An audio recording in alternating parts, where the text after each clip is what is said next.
All right, so we're moving on to Halloween 2 that came out October 30th, 1981, directed by Rick Rosenthal. Budget of $2.5 million, box office of $25.5 million. So it was a pretty decent turnaround. Yeah. It was released amongst the likes of The Evil Dead, Mommy Dearest, My Dinner with Andre, The Hospital Massacre. Wow, odd. And Shock Treatment, the quasi-sequel to Rocky Horror Picture Show. There's also a Hospital Massacre in My Dinner with Andre, too. It's a weird week at the box office. So let's do the trailer for Halloween 2. I shot him 6 times. I shot him in the heart. This man, he's not human. Universal Pictures presents Halloween 2. I love More the splitting of Jack the night Lantern he with the skull came inside. home. Yeah. With the skull.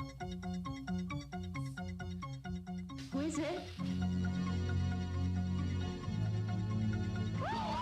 There was nothing within him, neither conscience nor reason, that wasn't even remotely human.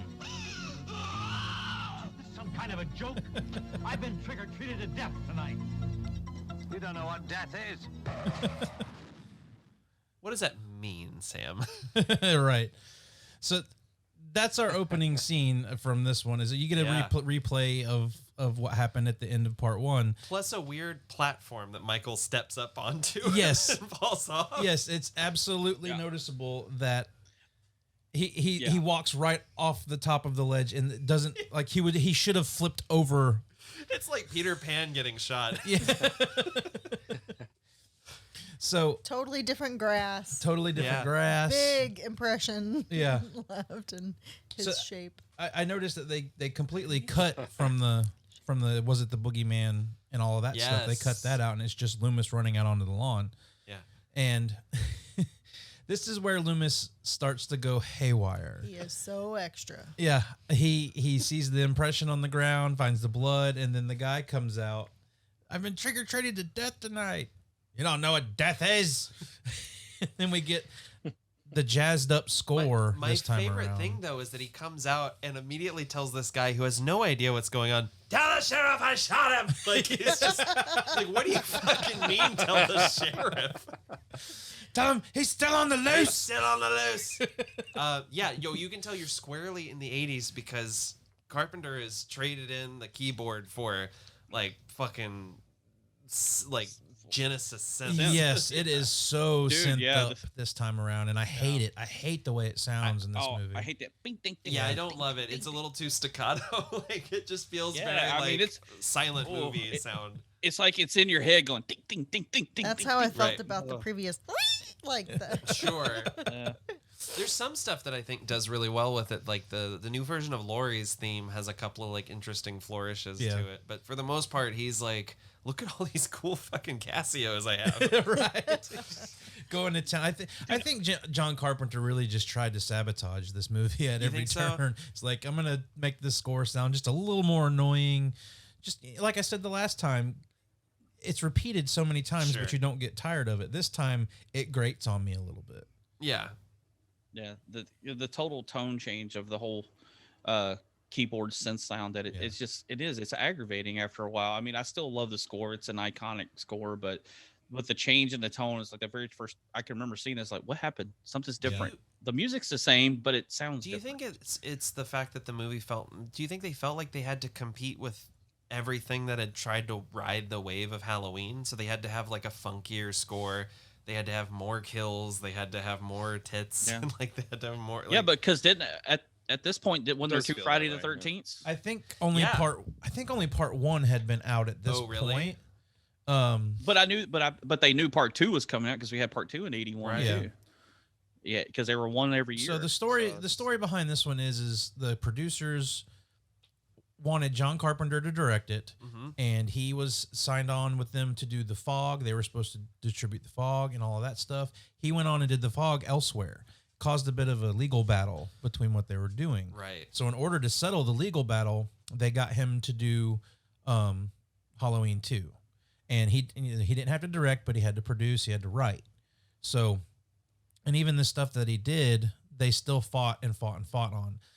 They did not like the script that they got. They did not like that it was more bloody. They didn't like that it was, going a completely different path. I actually have a little clip here of one of the producers talking about what made Halloween successful, and I think this kind of holds true to the entire thing. So I'm gonna play this real quick. Okay.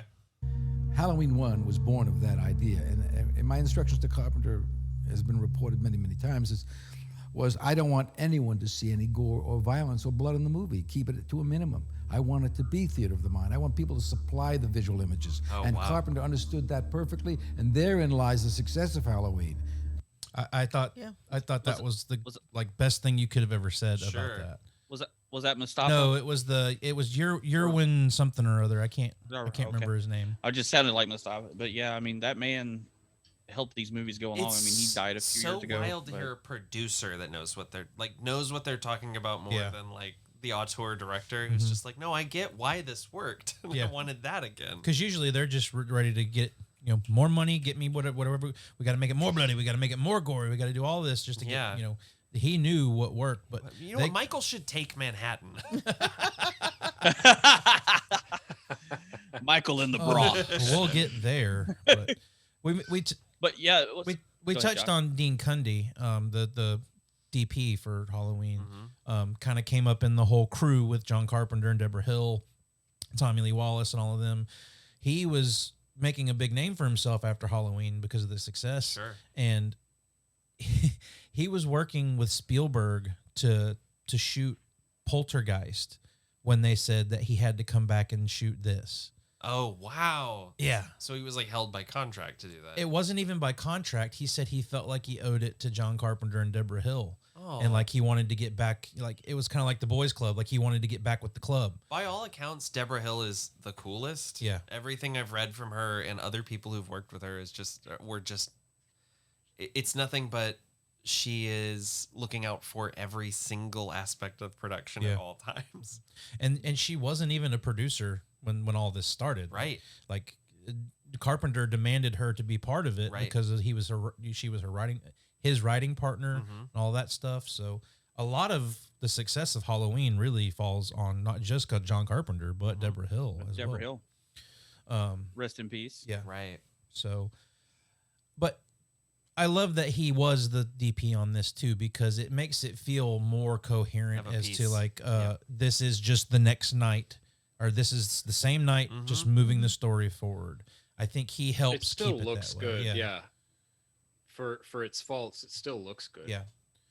And I really noticed this time how much they fell back on the first movie for a lot of things too, because it opens with the tracking shot of Michael walking through the neighborhood.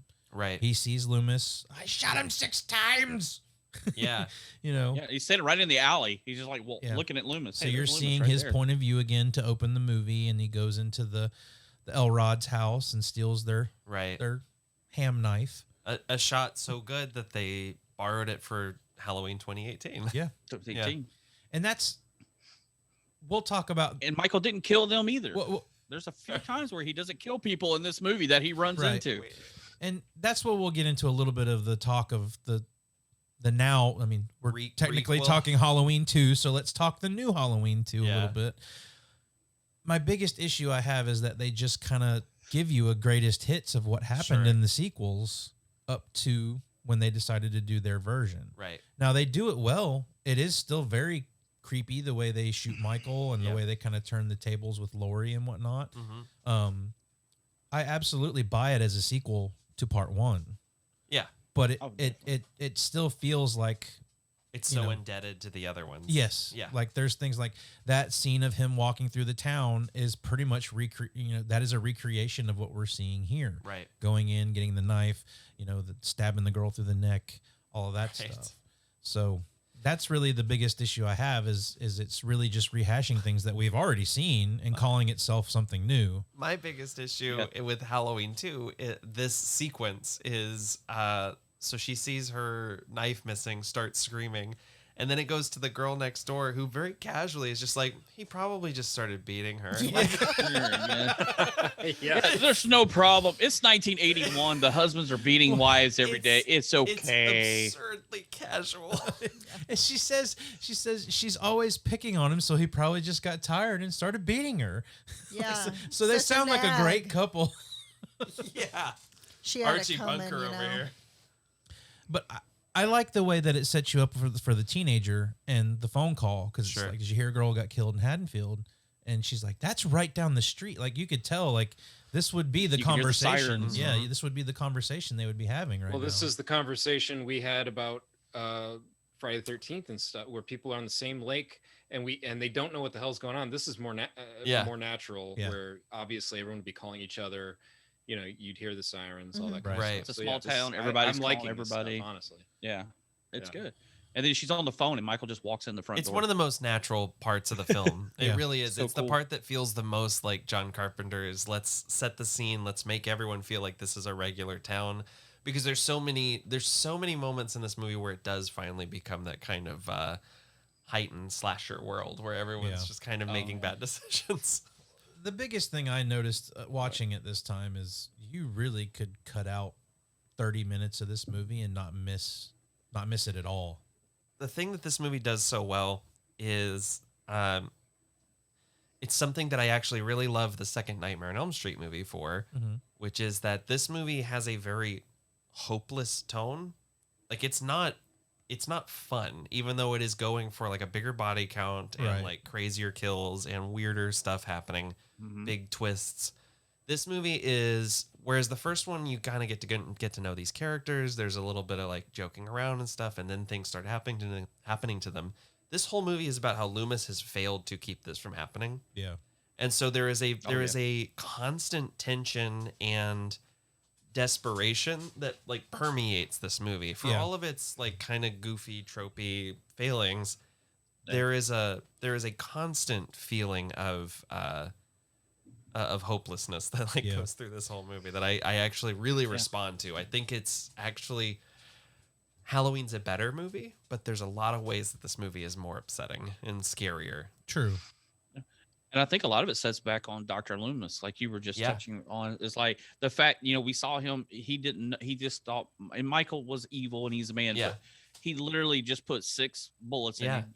And he got up and walked away. And it's Loomis realizing, I was right. All this time, we're fucked. And in a lot of ways, We're all this fucked. is the movie where Loomis becomes the star of the series. Yeah. Because Laurie is kind of in the background for a lot of this, which I think is one of the problems with a lot of the stakes in the film. But giving the script over to Donald Pleasance to kind of take you through his side of things, I feel like we learn more about why he was so desperate in the first movie through this one. There's a little bit more depth to Loomis in this one, even though he is giving these like crazy monologues. Yeah, and that's kind of what a lot of people say. He goes off the rails in this one. Sure. He really starts to ham it up. But if you're looking at it in the context of what he just went through and what he just saw, He's just found conservatively 5 bodies and seen, shot a guy 6 times and he walked away from it. Yeah. He probably would be at that point where like, I've told everyone and now we're And in now this, we know you we like, can't kill him. Yeah. Like, why didn't you give him Thorazine when I said to? Right. So I mean, it even comes in the car when they're driving around looking, and he's he is so outlandish, and he's loading the gun. He's put that thing away, and he knows what he's dealing with now, and he doesn't know how to deal with it. Is the thing. Well, that's why I love what's the sheriff's deputy and the one he's with for most of the film. Is it Logan or Warren? Logan, I Logan? think so. He's Yeah. the one who goes, I think one of them was Annie. Yeah. But he's so good, and his reactions to Loomis are so perfectly organic because there's so much of the movie that is just him kind of being like, you really think that it's this bad? And he's just like, yes, I fucking keep telling you it is this bad. But that's the thing is the sheriff was so quick to disregard. Absolutely. This guy steps in and is like, okay, I realize there's a situation now. What can I do to help you? Right. That is so satisfying as a viewer. Oh, to not yeah. have another cop or the same sheriff or whatever come in and blocking Loomis from trying to do That what is he my wants favorite to thing do. about That would Halloween be 4 exhausting. is that he says, we're in danger, and everyone's like, all right, let's get our fucking guns and like go find this guy. Like at this point, that's one of the things that I think this movie really succeeds at, is deepening some of the character relationships. Right. The fact that all of the guys on the force know that Annie is so important to Sheriff Brack. I mean, they all know him, or even when they all know her, and they're all just like, okay, let's listen to this guy now, because now one of our own has died. Yeah.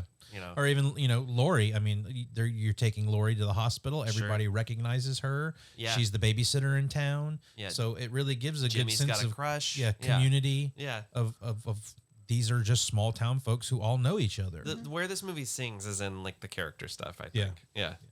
It's when they try to play up the senses of what made the reserved stuff from the first one. Yeah. And they try and heighten that in this one, is where it really loses some steam. Yeah. Yeah. And I'm sorry, I totally just jumped ahead. Oh no, that's fine. I mean, well, we get to where they go and they find, I think they're bringing Lori out of the house. Yeah. And stuff like that. And then we find one of the things I thought was horrible about this, because I know Jamie Lee Curtis went on to do better things after Halloween 1. The wig, dude. That wig she wears. The wig is bad. I don't mind it. It's freaking horrible. Oh, it's horrible. It's fine. It's not fine, Jenny. It's That's a a bad horrible- wig. It's covering up her prom night 1 hair. Here's my hot take. I was about to say. Hot take. hot take. I think the wig's fine too. I only notice it in a few scenes, but when I do, it's oh boy. I also have wig dar, so I feel like I've done too much theater to not be like oh, there's some awkward like hairline things happening right here. It's worse during the TV edit, where there's a lot of scenes where they've clearly just fucking put a fright wig on her and like her holding her on a bed. Like, Yeah, and then we meet our 2 ambulance drivers that show up through the rest Yes, of the movie. sir. We get to meet our good friend Bud. I know Jenny loves Bud. That's her favorite character. Yeah. Well, this is a good time to do our next segment. Almost Famous. I know that, dude. I don't know them. I know her. Haven't you ever heard of that guy? That guy who was in that movie that was out last year? that's my favorite Sting. It's so good. So we've gotten through the first movie. We're introducing everybody in the second one. So I think now is a good time to talk about our stars from the first onto this one. Mm-hmm. I mean, Jamie Lee Curtis was a nobody at this time. I think PJ Souls had only done Carrie. It was Carrie 76? Carrie and Stripes. Yeah. Stripes. And so I loved her in Stripes. other than that, I mean, Nancy Loomis, who played Annie, she was in Assault on Precinct 13. Yes. And was later in Halloween 3. Oh, yeah, she was. Yes. Very briefly. Tom Atkins' wife. Yeah. And then, I mean, Donald Pleasance was already a pretty well-established actor at the time. Yeah, he'd been a Bond villain already. Yeah. And that's what's... you were talking on the Silver Linings podcast about how he has become so synonymous with Halloween, and everybody is just like, nope. To the point where... Blumfeld. Yeah, like... Blofeld. Yeah, to the point where, like, I mean, literally, Dr. Evil is based off of Donald Pleasance's appearance in You Only Live Twice. Yeah. But he's just so synonymous with That's true. Halloween. I mean, and that's where I discovered him. That's where I became a fan, but, like, he's fantastic. So, in this one... So who we going well, with I mean, here? then in Halloween 2, we've got Lance Guest, who I think you just brought up a minute ago. That's who I was going to go with. Last my own Starfighter. famous, Yes, sir. And who, honestly, what I recognize him from is Jaws 4: The Revenge. Yeah. The best Jaws movie ever, Before right? we get too far into Halloween 2, I got to say, PJ Souls, Rock and Roll High School. Oh, The yeah. Ramones movie yes. is like one of my all-time faves. Yep. It's super goofy. It is worth a watch, especially to see PJ Souls singing Ramones songs in a musical number. Like, it's so rad. She's so fun in it. But the one that I found in all of these is Jeffrey Kramer. Huh. Who is the deputy from Jaws. Deputy Hendricks from Jaws, the guy who finds the body at the beginning of Jaws. Oh my gosh. Yeah, Jaws 1 and 2. That? So that's the one that I found that was very like, oh, that guy. Who you got, Jenny? I honestly don't know for this, because I didn't see this when these actors were doing a lot of things. Can I give you one? Sure. The cameraman in the background in Halloween 2 is Dana Carvey. Whoa. I saw that. I saw that in the He's title. wearing a blue ball yeah. cap. And he's just sitting in no speaking part. He's just there. I saw that in the title card or the cast list at the end. I was like, the Dana Carvey? Yeah, he's playing the same character as in Master of Disguise. What do you got, Eric? Who you got for Almost Famous? Josh named all mine already. So. I have one more. I didn't have too much. And Nathan's got one. Okay. Leo Rossi, who plays Bud in he was in The Accused. He was also in he is in a movie. He's in Maniac Cop 2. The Cop 2. Yeah, and he plays like the secondary antagonist of the movie, who's like this kind of Son of Sam style killer, but he's got this big old like Charlie Manson beard and hair, and all of his dialogue is just stuff like, "Man, I know the truth. You gonna get him." Like, I know we're charged by the Lord to do this. Like, he's really fun. Yeah, and he's also been in like, I think he was 2 different characters on 21 Jump Street. Like he did a ton of TV in the 80s, but I just, every time he pops up in something, I'm just like, oh, it's Bud. Well, he has this. Well, go ahead, Jason. Go ahead. Well, I was going to say that another character that, he doesn't have any speaking parts is actually Nick Castle. He went on to do quite a bit. Yeah. Like, let's see, he was in also the new Halloween. He's also going to be in Halloween, but he also directed The Last Starfighter, Major Payne, and he helped write Escape from New York. And the lead character in The Fog is named after him, right? That's right. Yeah. And I believe he had like a co-writing or some kind of writing in the Hook. Oh, how about that? Robin Williams. I was like, this man went on to do a lot more than just be a guy walking around in a white mask. Crocodile. And it's funny that you just brought that up, Eric. That Dean Cundy was the DP on Hook. He even though he passed on working with Spielberg here. Yeah. He went on to do a lot with Spielberg. Yeah. So it wasn't like this lost him the shot, but I did find it pretty interesting that Poltergeist probably could have looked a lot different if Dean Cundy would have been part of that. So, but still a great movie. Yeah, absolutely. So we mentioned Bud, and there is a particular scene with Bud that I kind of want to play. He's a little songwriter. He is a little songwriter. Now, hey, we're jumping way ahead now. Well, yeah, a little bit, but since we're talking about him, I figured it'd be a great spot for it. So check out Bud here. Jenny's favorite song. Come sit on my face. Don't make me cry. I need your pie. But why don't you just shut up? Good one, Jimmy. At least he's a generous lover. Yeah. I mean, come sit on my face. My face. Well, the thing is it's much like they had Jamie Lee Curtis and Annie, Nancy Loomis's character, make up songs. Same thing with him. They couldn't use anything that they couldn't pay for the rights for. But they're like, well, Amazing Grace is commonplace or whatever. What if he'd been like, oh, she'll be sitting on my face when she comes? Gets a cease and desist. It should be noted, Rick Rosenthal also directed Halloween Resurrection. Yes, he did. So let's we need the Rosenthal cut on this. No Busta Rhymes, no Tyra Banks. So Eric, I know you're a fairly newcomer to like the horror series and whatnot. Have you seen any of the other Halloweens other than the newest one and these? No, I've seen the newest one and these two. Oh wow! Yeah. So when we do 4, 5, 6, I had actually seen the TV version of 2 at a young age. There's some cool stuff in that. And I remember, I really remember her getting chased with a scalpel. Yeah. And that really freaked me out as a kid. I still don't like anything a scalpel in a movie gives me the absolutely willies, same here. I'm sure. I can't do medical shit in movies or anything with an Achilles tendon. Speaking of medical, Pet Cemetery, man, with Gage and the Achilles tendon. The hospital. They do real shots at the hospital. Yeah, too. Dude, Like, I had that in my notes. That is a real. That's got to be real. What are we talking about? Yeah, the needles. The needle. Oh yeah. Where they're giving her a shot and then checking her blood shot that for I'm blood pretty type. sure is real. Yeah. Yeah. They do 2 needle shots, and they're both 2 needle shots, sure. And I don't like needles either. Oof, so no. And the drunk, and you got a drunk doctor coming from the Halloween. I love that they're talking. He came from the country club. I think he's drunk. Dr. Mixter also has just been at a mixer. There's so many moments in this where they are shouting names over and over and over again. It drives me insane. Especially the security guard when he's like checking the breakers. Yeah, Garrett. Mr. Garrett. Mr. Garrett. Oh my God, so bad.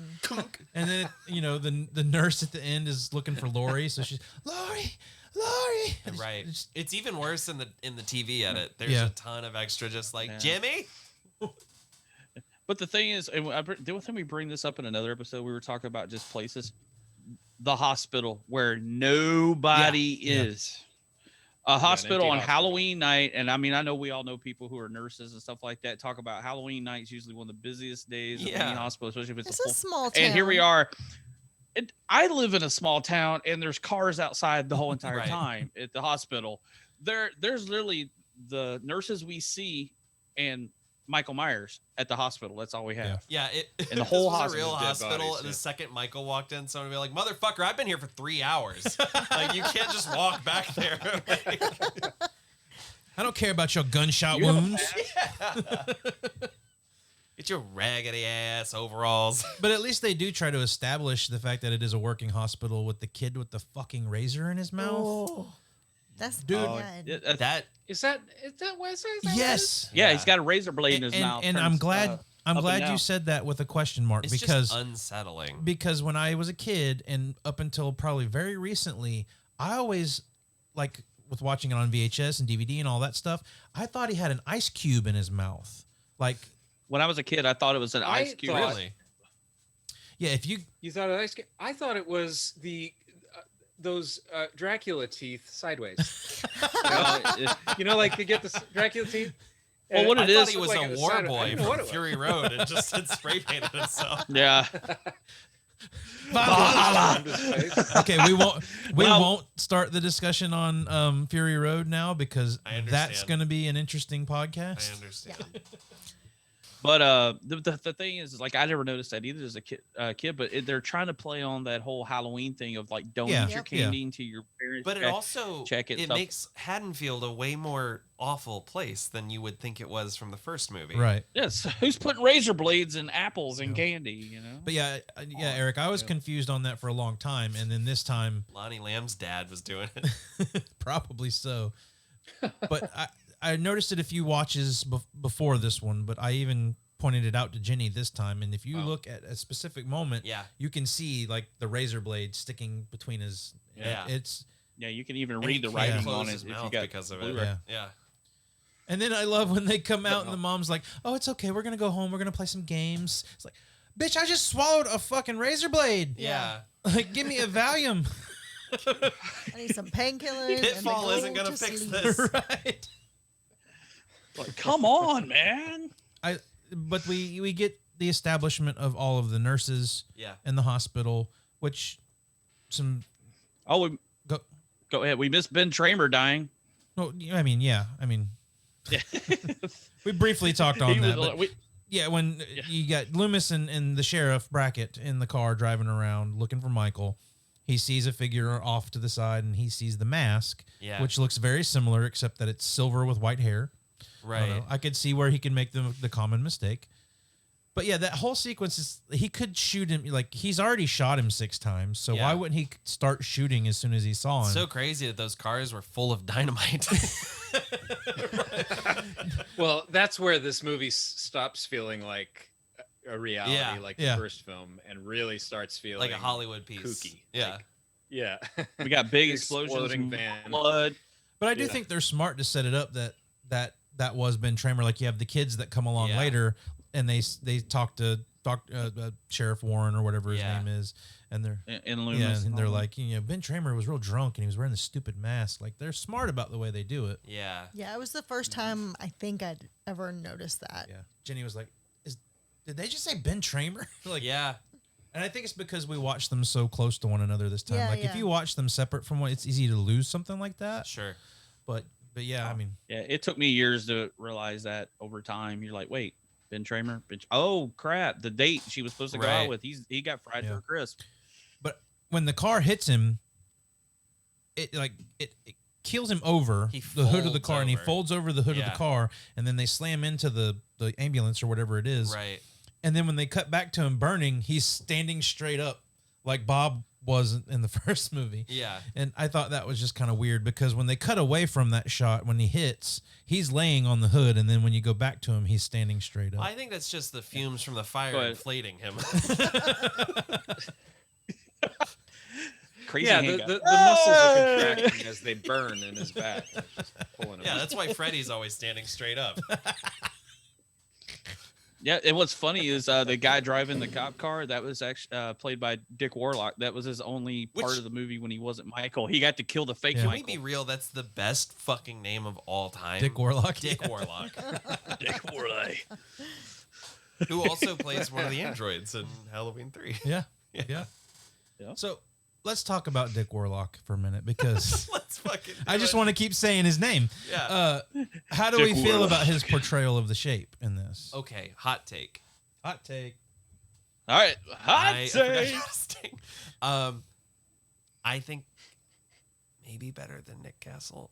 Ooh. There's something about the way the way he moves that is so it's almost like he glides through scenes. Yeah. Nick Castle has I like the mechanical kind of like feel that he has, but there's something almost ethereal about the way Dick Warlock moves. And he has like he stands at such There's something ethereal about the way Dick there's looks. something Quote of the That is my new He porn just- name if I get into porn. you Dick know, the way he Warlock. just slides into scenes. Exactly. That sounds like it would be the Like it. lyric to a song or something. Yeah. By Queens of the Stone Age. But, yeah, I'll with Nathan's hot take. I mean, I'm such a big fan. I mean, I like Nick Castle and Dick Warlock. I've read interviews with Dick Warlock, and he says he didn't want to really mess up anything that Nick Castle had done because that's what he said. I took the whole head tilt, the way he moved, and everything, and then he kind of went and did it on his own. But he wanted to not take away from anything that Nick Castle did. Right, and I think there's he wanted to he did a great honor it, job, but then also slide into the room like risky business. that would have been awesome. Well, I think there's a lot of discovery that happened on the set of the first Halloween. Yeah. And that can't be, I don't want to take anything away from like how they created that character, but I think that there's a little bit of an evolution of what Nick Castle did in the first film. Yeah. I don't know. I think that there's a lot of like, because they went into this first movie kind of experimenting, playing with different ideas. And then the second movie is straight up like he is an unstoppable force. Yeah. And so there's almost there's something empty about Nick Castle's performance, which I think works really well for making the character scary. But there's also something sort of there's a confidence to Dick Warlock's performance. Yeah, because he's kind of standing at attention. Sure. When he's walking. Yeah.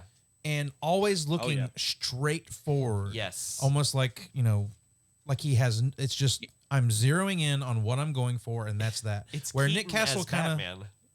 I'm not kidding. It is like, full body movements. You Yeah. know, there's something kind of fascinating about it. Yeah.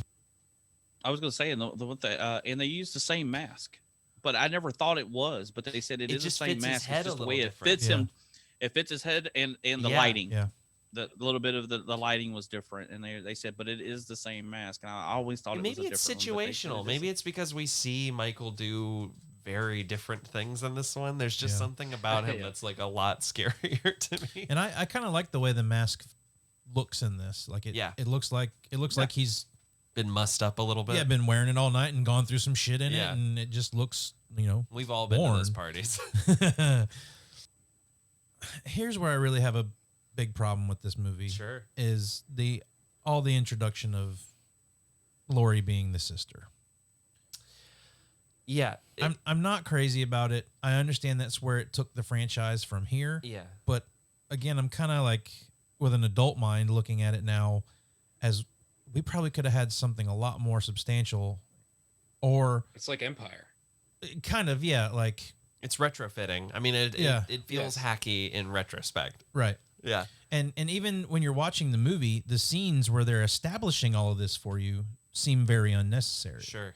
Like the whole scene where they go to the kindergarten or the preschool or whatever, like, and they talk about Sam Hain and all that and try and start It's to. not how it's pronounced, by the way. It's Samhain. But I think all that whole scene is just very pointless. Like you could take it out of the movie and it really wouldn't. But Pleasance commits to it so hard. Yeah. I mean, he's like he knows all about there's a file. Sam Hain and everything. I love that there's an actual file. They're like, this is a file that even though you've been working with this guy forever, you haven't seen. It is real. It's this. Here's the new information. It's the somehow Palpatine returned of the Halloween franchise. But it is literally like we just found out that he had a sister.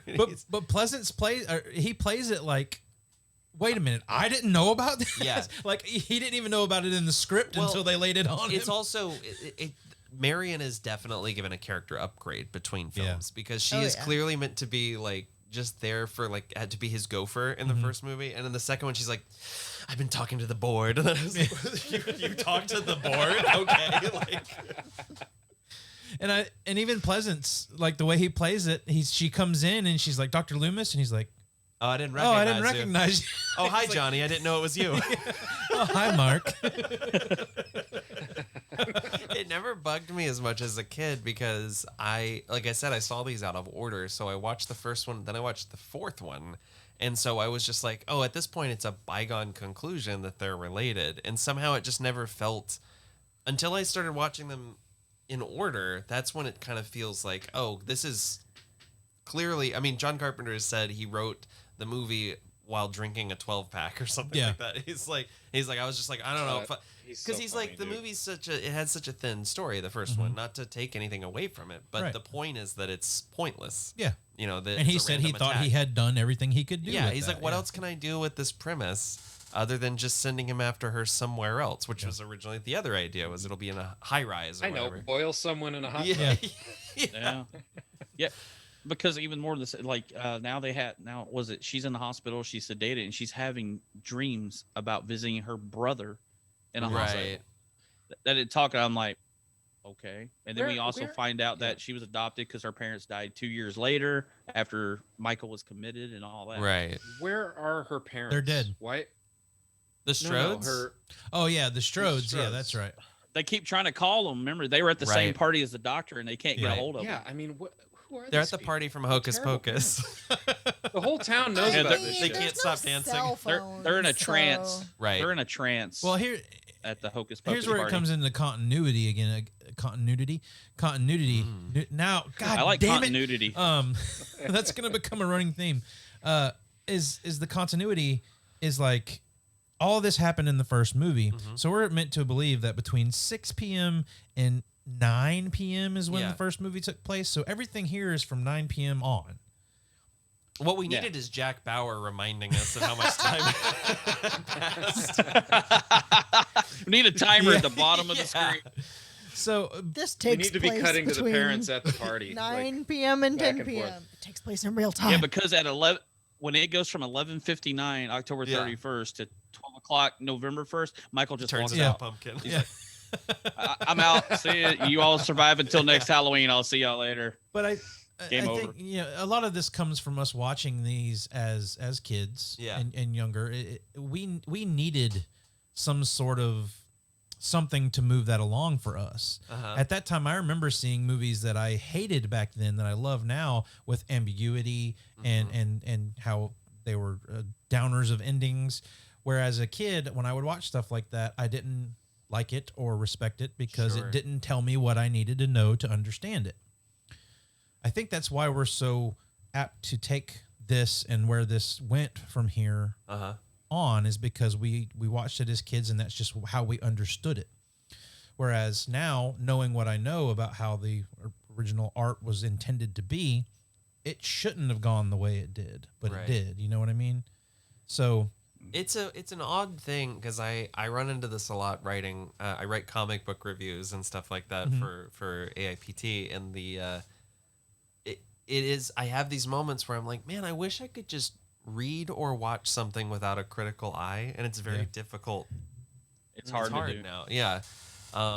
Even in music, it's hard. It's hard to listen to something and not be critical of the production. Yeah, absolutely. It's so hard to do. So Yeah, I mean, I drive down the street and I'm analyzing every sign and logo I see. Oh, sure. Yeah. So, No, that makes I mean, sense. even with, yeah. I'm pretty sure Jenny does the same thing. Like, our company could have done that so much better. What kind of stuff are they using Well, over it's there? more Making like, shirts. I can't believe this costs this much because I know that it only costs like $3 to make. Exactly. Oh, don't let your boss hear this one. Hope not a listener. Don't worry, she's never seen Halloween or Halloween 2. She grew up very differently than I did, even though I didn't see these till later. Well, are we following the timeline of the movie? Or are we just hitting this one off and on through the whole thing? This one kind of goes a little all over the place, so I don't see a problem with us going all over the place. I mean, what really is showcased here is just picking off people. I mean, there's... I like how Bud finally gets his for his nice remarks earlier in the movie. Yeah, I mean... The hot tub. He gives the nurse a good scare. Can we talk about how fucking gross his fingers are when she starts sucking on him? Oh, dude, yeah, I have that. I have it in my notes. It's like the chewing on Michael's hand. And remember, he ate a dog earlier too, so he ripped that dog apart with his hand. He's got dog hands. Well. Oh, Bud, your hands are a little. It's like, why does it smell musky? Why does it smell like what is ham? that? Is that poodle hair? It's like poodle hair. Well, this is where I think they're kind of giving us a rehash of Annie's death, or not Annie, Linda's death. Is the whole, he's not wearing a sheet over him, but he's coming in behind her, kind of faking her out a little bit with putting the hand on the shoulder. Right. But he is a little bit of a stinker in these first two. A little bit, yeah. He does. He has a sense of humor every now and then. So, is she just dying from the shock of being dunked into this over and over again, or is she drowning? I think it's a combination of drowning and scalding. Yeah, I think so too. That sequence is the one that stuck with me the most. Actually, I think it's the hardest kill to watch. Yeah. Oh yeah. There is like after he pulls her out for the last time, and he kind of just like throws her on the body, and it is unsettling. It's not dehumanizing too, because and especially because like Bud gets a relatively just nice little strangling, old school death. Yeah, he gets a more dignified death scene, and it's a very odd thing for Michael to do. Because you do get the feeling that he's a little more of a sexual deviant in these first two movies, especially. Oh, I was gonna say. I know what I was gonna say. I was gonna say, even in the beginning, he kills his sister, who was. So it does seem like he's more focused on women and punishing women for whatever reason, and it's in a way that's more aggressive than because we think of Jason Voorhees as kind of the more aggressive of the two, but Jason is almost activated by sexuality to the point where it's like it's a running gag in the movies to the point where by the time you reach Jason X, he's waking up because he senses people having sex. That's the implication. He goes, "Is that sex I smell?" Jason Voorhees was in Marcy Playground. Oh my god, I was just going to say that. So like sex and killing. But Michael, it's almost like he does have this weird unspoken need to punish. It's very, I don't know. There's something more just awful about it. Talking about the murders, how about the they go to check on, is it Jill that goes and checks on Dr. Mixture? Because they keep calling him. Genuinely, at this point, Lori's catatonic. She's catatonic. She's not talking. Yeah. And they turn around and he's got the needle in his eye. But then that scene, like Nathan a few times, of that slow fading of Michael behind. They do it again. The other nurse, and that slow push of the needle into the temple. Yeah. The zoomed in, it was like they actually injured the actress shooting that. Oh shit! When they were doing that, apparently they went to go shoot it at one point, and the needle did not retract. And oh no, sir! And the scene where Bud sings she's in that scene right before Bud starts singing. The reason it shot the way it is from her left side is because her eye was scarred up. They couldn't shoot her from that angle. Yeah. Oh, that was Nurse Janet. You did just hit on something, Jason, though, I think that might be the biggest difference between the first two movies, is the characters themselves are not as memorable individuals Right. as the first film. So to the point where I literally, outside of Bud, Jimmy, and Lori, I couldn't tell you any character's name in this film. I mean, it's like the people that are getting chased, rather. Well, I've seen them so many times, but one of my second favorite kills of the whole series comes with Nurse Jill. Yeah. With the scalpel. And I know this is what that, I mean, we'll get to that in a little bit or whatever, but that's one of my second favorite kills. That's an incredible moment. What happens to her. That's more of the Michael Myers crazy strength. Yes. Right. It's it makes my back hurt. And I also find it weird the shoes that falling off. Yeah, like that was something I think Deborah Hill had a part in, but they wanted to make sure that was effective, and that the actress said that she wanted to do something to make that stand out. So she said, "Well, what if my shoes fell off here?" Whenever, yeah, you know, oh yeah, I read that. So great moment. The fact he's doing it with one hand, yeah, but that scene where because Lori's looking at him and she's kind of out of it. You know, she's not focused, and it's that unfocused look of him just picking Nurse Jill up with the feet, like you said, and then that one shoe just kind of it falls. And it's the most striking shot in the film, I think. Yeah. That and the hot tub scene, I think those are the two kills that really stand out in this movie. Yeah. For me, when Mr. Garrett gets the hammer in the head, that's pretty effective. The Foley effect on that is great. Yeah, the sound. Tink, yeah, like tink. Yeah. I love how Janet tells Mr. Garrett that she doesn't know how to use the walkie-talkie, and then he can't call for help because she doesn't know how to use it. Yeah, his own makes fault. perfect She sense. told him she doesn't know how to Hello? use it. Mr. Garrett. Mr. Garrett. Mr. Garrett. Things in this movie that don't add up to me. Yeah, like was it Lori finally gets away? All right, now right then, when Nurse Jill gets killed, she's disoriented. Then all of a sudden, she can walk just fine. I'm out a window. The adrenaline is kicked. Yeah, the adrenaline is just kicked in. I'm flying out this window. I'm walking to the elevator, and then it shows Michael, I guess, crawl through the same window, walking, and there's glass all over the floor that he's walking on. With even zoom in on it of his boots crushing glass, and I went, "Did Lori just walk on broken glass too?" I don't remember. She's a her bad walking on bitch. broken She's glass. the John McClane of this movie. Good reference. Shoot the glass. But yeah, it's that was a good Alan Rickman. I gotta say. Thank you. Hey, shoot the glass. Now we get our little conversation about the sister thing in the car, and the way he plays this, and kind of goes apeshit on this security guard guy or the marshal guy. Yeah. Oh yeah, he's a state marshal. Taking him in. He's not just a local cop. He's going. They're taking him in. They're like, we know you're crazy, Sam. Like, come on. Yeah. You've been running around. So how do you guys normally do it? Do you normally give him a warning shot? Pow! And that gun, the Foley on that is good too. The gunshot sound on that. Pow, but it's right after this is where. Like Nathan, no, Jimmy comes out to the car because Lori had made her way out, and Jimmy gets in the car, and you're like, "Oh, dude, hey, Jimmy's alive. He's going to drive away, and he can't get the car, and he just shouldn't he have been like completely soaked in blood? He looks awfully. Or does he just? Well, that's the thing. He just passes out on the car from a head wound, but. I always thought that he was just passed out. Like I always thought it was just like he had That's a concussion. how I read it. Yeah. I don't think I ever thought he had died. Yeah. At any point, even when he slipped and fell on the floor, like I never took that as his passing. It's not good to hit your head. No, like that. You know what would help is if these movies ended with an in memoriam. That would kind of like Walking Dead. Everybody who died every episode. Yeah. I need Yvette Nicole Brown to show me who died in this movie. Yeah.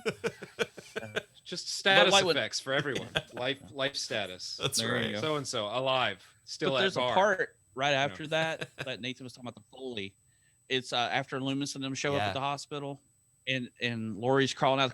You can actually hear her fingernails digging into the asphalt as she is trying to crawl. Like I'm like, that's an intense scene because she falls out, and you hear her fingernails hit the asphalt. And to me, this is the scariest moment in the film. Yeah. And then she finally screams when they go in. The scariest moment in the movie to me is when she is trying to get to the door and she just can't get the words out to tell them that she needs help. Yeah. Yeah, she plays that part very well. She's so good. And of course, when she stands up, bling. Michael pops up in the little red light out in the parking That's lot. a very He's right striking there. visual too. How he pops Absolutely. into that red light. I love the way they did that. And when she finally gets into the hospital, and like nothing can stop Michael. He's just walking toward, and then he goes through the And glass. even though it's a clear like jump shot, like it's a quick cut, right? Yeah. But it looks so cool. He just boom, and then he doesn't. boom. Yeah, he doesn't have to break it. He just walks He doesn't. through it. He doesn't headbutt it. He doesn't punch it. He's just continues moving. It's so good. And they continue that throughout the rest of this chase too, because they get to the major surgery room, which is a solid wood door, and he's punching through that damn thing, and nothing is stopping him. When they get into this room is where I think it kind of gets a little silly. Oh, really? Yeah, Okay. Because and Laurie's a crack shot. Yeah, I mean, I agree. You talking about when he gets blinded? Yeah, like he gets, because when he gets blinded and he's like, "Oh, a hissing sound." I'll That walk is- there. Oh, there's a hissing sound over there now. I'll go That there. is that is one moment that is more concerned with being a cool visual over making sense, is when she shoots out both of his eyes. Yeah. Right. But with the Moving. swinging the scalpel and going from one place to the other, I kind of find that a little cheesy now. It is, but it's the sound design of it is so good. Yeah. The music drops out and there's just the whoosh, Yeah. whoosh. I do think that's very That is striking. true. Yeah. But would a scalpel make that noise? I don't care. I think it's more.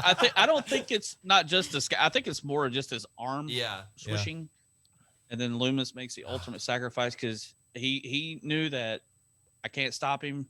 Y'all won't listen to me anymore, and therefore I'm just going to end it. I'm going to be the good doctor and take him out. Well, potentially he would have been dead either way Yeah. because he got a scalpel to the sternum. Yeah. Yeah. He has two great line deliveries in this final sequence. There's "It's time, Michael," which is such an incredible moment, but also "Get out now, get out now." It's Get out so now! good. He's just like no fucking one person needs to listen to me Yeah. tonight, please. Yeah. And I noticed when the explosion goes off after he lights the lighter, there is some production problems with this. Oh no. Nothing. I mean, to the naked eye, anybody not knowing none the wiser, you would never notice this. But seeing this as many times as I have, when it explodes, like the walls all shake. Yeah. Because they're just false walls. And there's a certain spot where the fire's going, you can see behind one of them and like some of the production stuff behind it. It's more noticeable on the blue for sure. Yeah. And I think that's because originally this was probably more of a full screen shot. Yeah. Whereas they've gone to widescreen in recent year.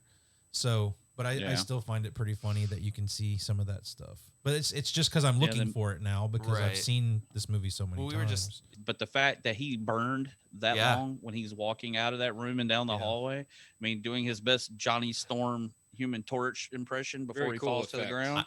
I mean, that was great. I mean, later we get Kane Hodder does it in one of the Friday 13th movies, which is still a great scene with him burning. I think at that time that was the longest fire stunt ever, right? Yeah.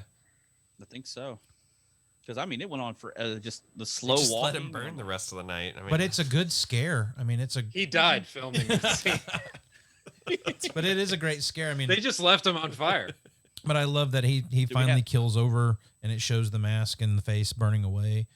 And then after they take Laurie away in the ambulance, it cuts to him still burning with Mr. Sandman playing over it, which is one of the It best opens and needle closes drops with- of any movie. Yeah. Because they do it in the beginning and then they Yeah. also do it at the end. But in the alternate edit of the ending, they load Laurie into the ambulance, and then as they're driving away, a sheeted figure sits up like in the first movie, and then it comes off and it's Jimmy, and he's still alive. Yeah, and he's like, "We made it." Yeah. All right, so let's go on to you're gonna need a bigger quote. You're gonna need a bigger quote. You're gonna need a bigger quote. Yeah. Gotcha. So the taglines for the first movie, "The Night He Came Home," "He Came Home for Halloween." He came. It just got shorter. Everyone's entitled to one good scare. "Trick or treat or die." Oh, come on. "Let's celebrate the horror." "Happy Halloween," and "the trick is to stay alive." Wait, one of them was Halloween. Happy Halloween. Like that was the tagline was just Happy Halloween. Yeah. It'd be like if one of the taglines for Independence Day was this July 4th, it'll be Independence Day. Happy Independence. Hey, I didn't write them, my friends. So, I mean, but what do you think is the better? What do y'all think of the better quotes? I mean, those are the taglines, but I mean, The Night He Came Home is perfect. Yeah. Well, as far as quotes in the movie. Oh, okay, gotcha. I think Loomis doing the purely and simply evil is amazing. I liked Death Has Come to Your Little Town. Yeah, I like that one a lot too. I like the Boogeyman is coming, and Death Has Come to Your Little Town, Sheriff. And heightens my sense of security. I think the delivery is so charming too. Yeah. It's so good. And so there were the taglines for part 2 were more of The Night He Came Home. Mm-hmm. He came back to finish what they'll never forget.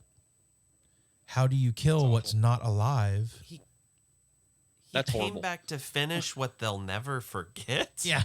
That doesn't even make sense. And the nightmare Batman began, so you don't have to. Like, what does that mean?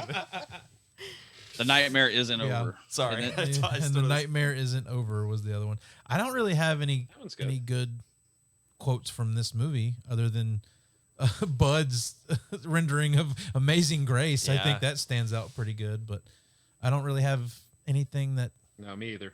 that stood out in this one. Yeah, I like bits of Loomis's Samhain speech, or Sam Hain's speech, but it's just like it's a lot of. There's nothing that really sticks out quite as much. I mean, you don't know what death is good, but it doesn't mean anything. Right. I mean that would be the one thing that I think I could say from the beginning. You don't know what death is. Yeah, that's about it. Yeah. But as far as Halloween and Halloween 2 goes, I mean, worth a rental? Yeah. Jenny? Yeah. Well, one is definitely worth a rental. I know that I didn't see part 2 until we were together. Yeah. I had I might not have had an idea that other Halloween movies existed. Many more Halloween movies exist. I mean, 2's not bad, but I mean, it's still worth a rental. Yeah. Jason? Screw the rental. Buy the damn movie. That's not the show, Jason. No, they had it on the shelf. You buy, they've had it overplayed. Now they got it on the shelf over here. You can purchase it for $4.99. Eric, worth a rental? Yeah, definitely. The first one is amazing. The second one is a lot better than I thought it would be. Just knowing, that he didn't direct it and some of the other stuff. Surprisingly good. The second one. So yeah. Nathan? Yeah. Oh, absolutely. I mean, the first one is a genre masterpiece, and the second one we've dunked on a lot, but it's a fun, worthy successor that it feels like a complete experience when you watch the two of them together. Right. It's not as good as the first one, but there's a lot of fun to be had with it. Yeah, I agree. I'll say I like both of these more than any of those Friday the 13th. I agree with you, and I agree with you, and I just spent $130 on buying all of them. Your $130 set that none of the Yeah, right. And I spent $40 buying all the Halloween movies. Yeah. I think it's absolutely, the first one is absolutely worth the rental. Second one, I think if it's Halloween season, watching them together, I think they coincide very well with one another, and that's what really holds up about them. I would also say that these first two are better than probably the 5 movies combined of the Friday the 13th series that we just watched. Oh, absolutely. But we'll get into this as we move along into the further into the Friday the 13th series and the Halloween series, but I do not think the Halloween series continues to hold up very well at all. Halloween is my favorite slasher franchise, and it's still more misses than hits. Yeah. There's just something about the central characters that I find so fascinating that I still want to check in on them, because at some point Halloween becomes with Friday the 13th, it's a new set of characters almost every single time, aside from a few in the middle. But with Halloween, it becomes like a bloody soap opera. And I'm just I wonder what Loomis is up to this year. Right. Just to let everybody know, I officially love Nathan now. Oh, yay. Somebody else had my back. All right, so top kills.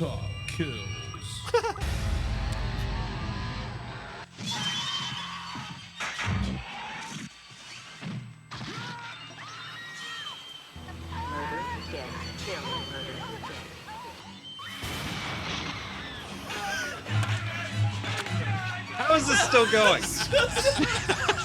Longest I was tag waiting until ever. somebody would say something. So I'll start top kills this week. So yeah, I love the scalpel in the back in the hospital. I think it's just a very jarring death scene. Yeah. Like comes completely out of nowhere. So that would be my vote for top kills. Jason, how about you? Mine's gonna be Bob dying in part 1 with a knife through the chest hanging up and the head tilt, dude. That's iconic. Nobody can ever reproduce that. That is perfect. Eric, how about you? The hot tub or whatever Yeah. that is. And for the reason we already discussed, that it's just the way he throws her body, the way she's nude, and just it's icky, and it makes I've seen a million people die in a million movies, and that scene still makes me uncomfortable. So it must be working. He just disposes, like you know, it's wild. Jenny, how about you? Mine is also Bob.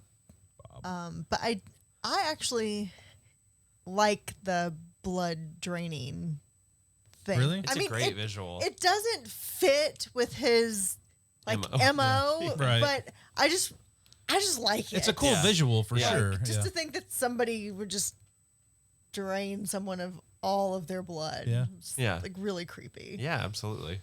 Nathan, how about you? Maybe mine's cheating because there were sequels after it, but if we're taking it as Halloween 2 was actually supposed to be the end of the series, I think Michael Myers' death is the best. I mean, that fire stunt is great, and the lingering shot of him burning over the credits is so good. Yeah. Oh, I mean, that shot is so like I have a hard time figuring out like where it's shot from because I don't know what part of it What his am I face seeing? it is Is the that's mask? burning. It's a very unsettling shot. Yeah, absolutely. So that was top kills, and now we're gonna close it out with the good, the bad, and the ugly. The good, the bad, the ugly. Murder, death, kill. Jenny, you want to start? Sure. My good is Jamie Lee Curtis. Oof. Yes. She's just fantastic. Bad. It's just nitpicky, but I don't think anybody would wash their clothes at somebody else's house.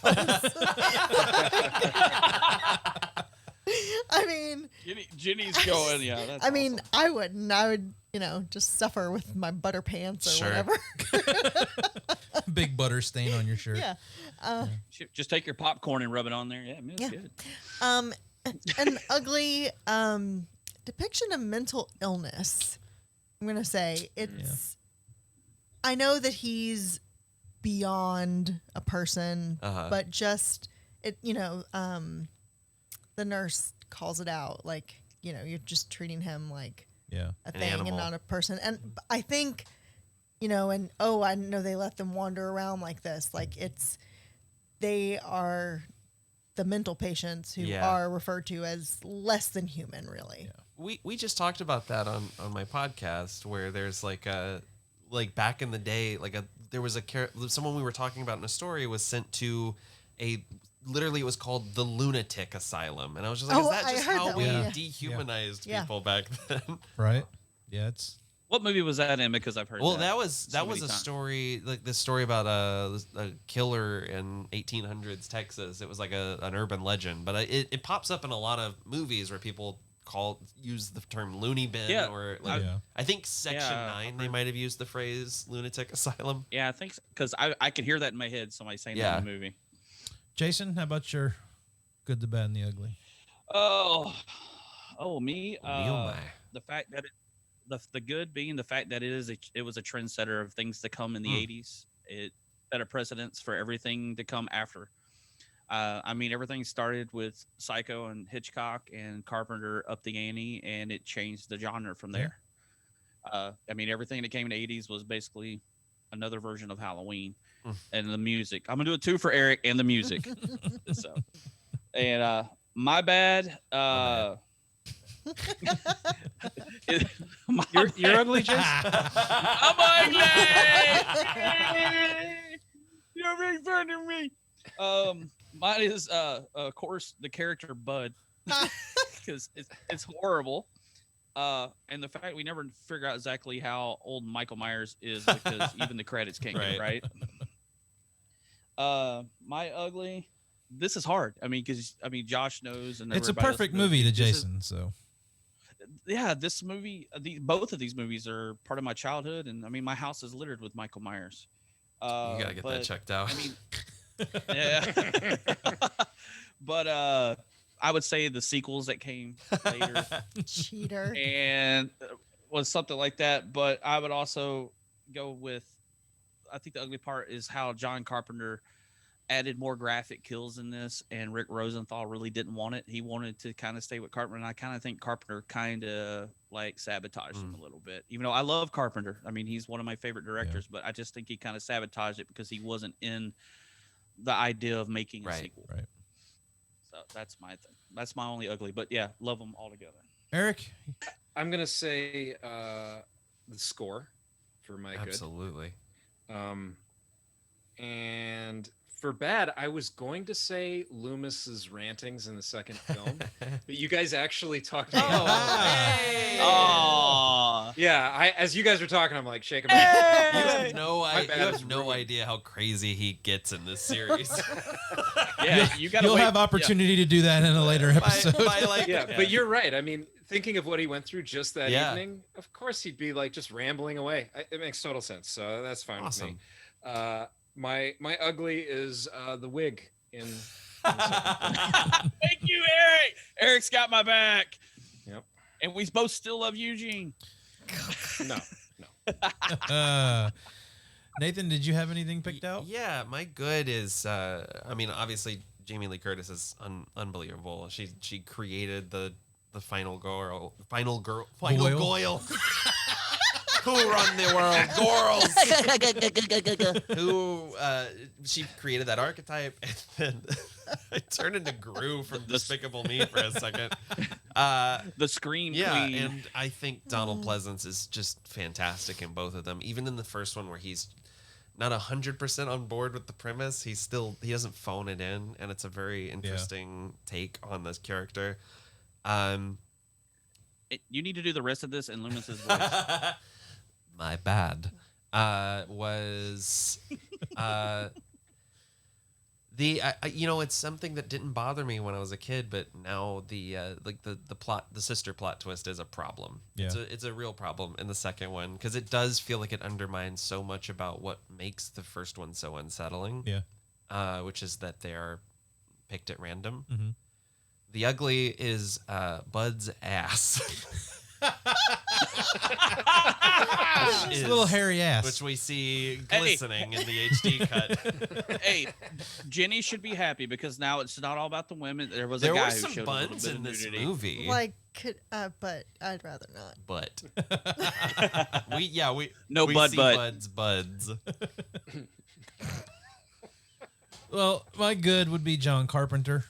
I mean, just in general. Yeah. I mean, he makes a specific kind of movie that just appeals to me. Sure. I know a lot of what drove this movie was his relationships with Deborah Hill and the people that made this movie, and the fact that he did this movie that will withstand the test of time, in my opinion, for a measly $300,000.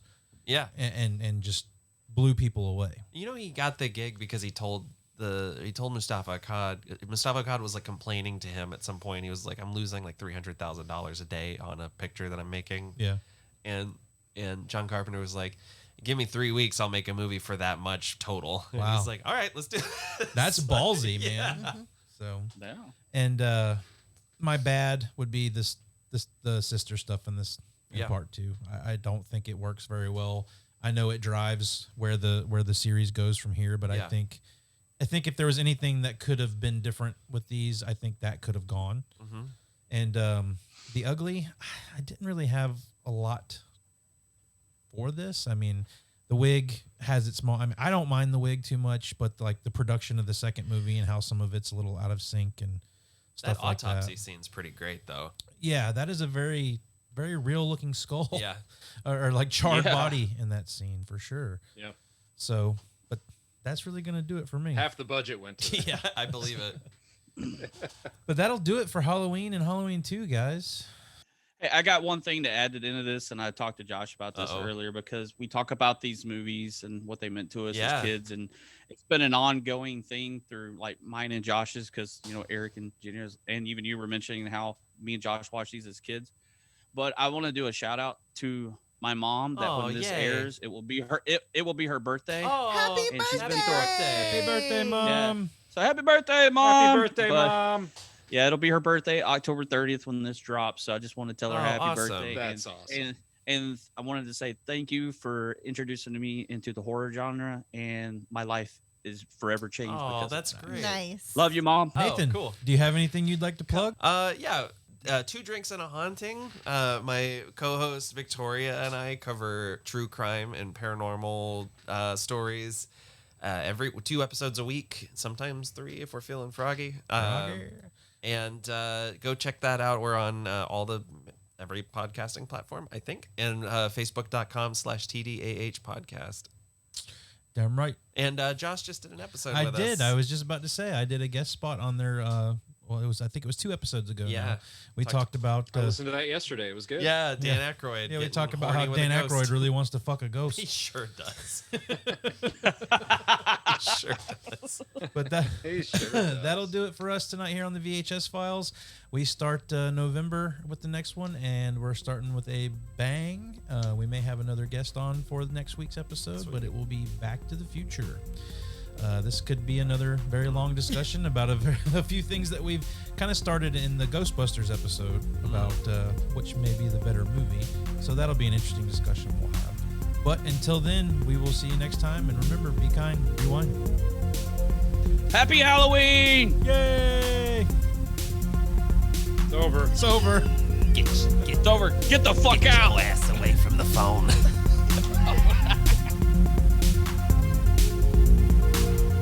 You've been listening to the VHS Files Podcast. Watch a few movies, take a few notes. If you like what you heard, please subscribe and drop us a rating and a review wherever you get your podcast. It was fun.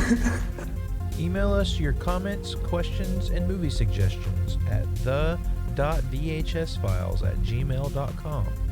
I've seen one too many movies. Follow us on Facebook at VHS Files Podcast. Don't you blame the movies! On Instagram at VHS.files. Movies don't create psychos! On Twitter at VHS_files. Movies make psychos more creative! And head over to our YouTube channel at the VHS Files Podcast for more content. Thanks for listening.